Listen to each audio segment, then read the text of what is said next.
BJP के राष्ट्रीय अध्यक्ष जेपी नड्डा हिमाचल चुनाव के बाद दिल्ली दौरे पर हैं। दिल्ली में जेपी नड्डा गुजरात चुनाव को लेकर रणनीति बनाएंगे। रविवार को रवाना होने से पहले बीजेपी अध्यक्ष ने बिलासपुर में बीजेपी और कार्यकर्ताओं से मुलाकात की। यहां लुहणु हेलीपैड पर जेपी नड्डा को छोड़ने सीएम जयराम के रणनीतिक सलाहकार त्रिलोक जामवाल भी आए थे। इस दौरान त्रिलोक जामवाल ने दावा किया कि हिमाचल में फिर से बीजेपी सरकार बनेगी। लोकतंत्र का सबसे बड़ा जो पर्व था उसमें सब लोगों ने बढ़ चढ़कर मतदान किया। मैं हिमाचल के मतदाताओं का और खासकर बिलासपुर के मतदाताओं का दिल की गहराइयों से बहुत बहुत धन्यवाद करता हूं, जिन्होंने अपार स्नेह और प्यार हम सबको दिया। अब आने वाली 8 दिसंबर को कमल खिलेगा, पुनः हिमाचल प्रदेश में भारतीय जनता पार्टी की सरकार बनेगी। पूरा होने के बाद अब ईवीएम स्ट्रांग रूम में कड़ी सुरक्षा में रख दी गई हैं। सभी विधानसभा क्षेत्रों के लिए इस बार से अलग अलग स्ट्रांग रूम बनाए गए हैं। यहां 3 लेयर सिक्योरिटी में ईवीएम को रखा गया है।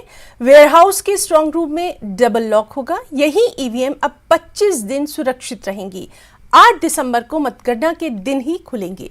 प्रदेश के वेयरहाउस में ट्रिपल लेयर सुरक्षा में रखी गई ईवीएम के दूसरे घेरे तक अब प्रत्याशी या फिर उनके प्रतिनिधि भी देखरेख के लिए बिठाए जा सकेंगे। प्रत्याशियों को दूसरे घेरे से आगे जाने की अनुमति नहीं होगी।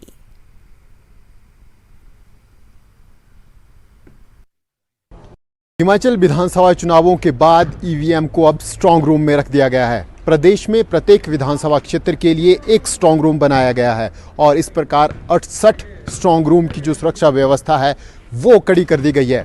करीब 26 कंपनियां हिमाचल पुलिस की इसमें तैनात हैं। इसके अलावा केंद्रीय सुरक्षा बलों की कंपनियां भी इसमें लगी हुई हैं।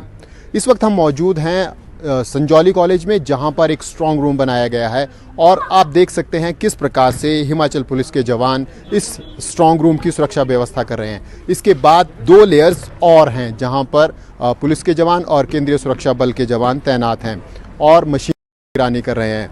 जो बड़ी बात है वो ये है कि जो प्रत्याशी हैं उनको भी मशीन तक पहुंचने की इजाज़त नहीं है। सेकेंड लेयर के बाद प्रत्याशियों को आगे जाने की अनुमति नहीं है। तो इस प्रकार से जो सुरक्षा व्यवस्था है मशीन्स की वो कड़ी करी गई है और हम कह सकते हैं कि अब जो प्रत्याशियों के भाग्य का फैसला है वो 8 दिसंबर को होगा, जब ईवीएम में वोटों की गिनती शुरू होगी। शिमला से राजेंद्र शर्मा, न्यूज़ 18 हिमाचल।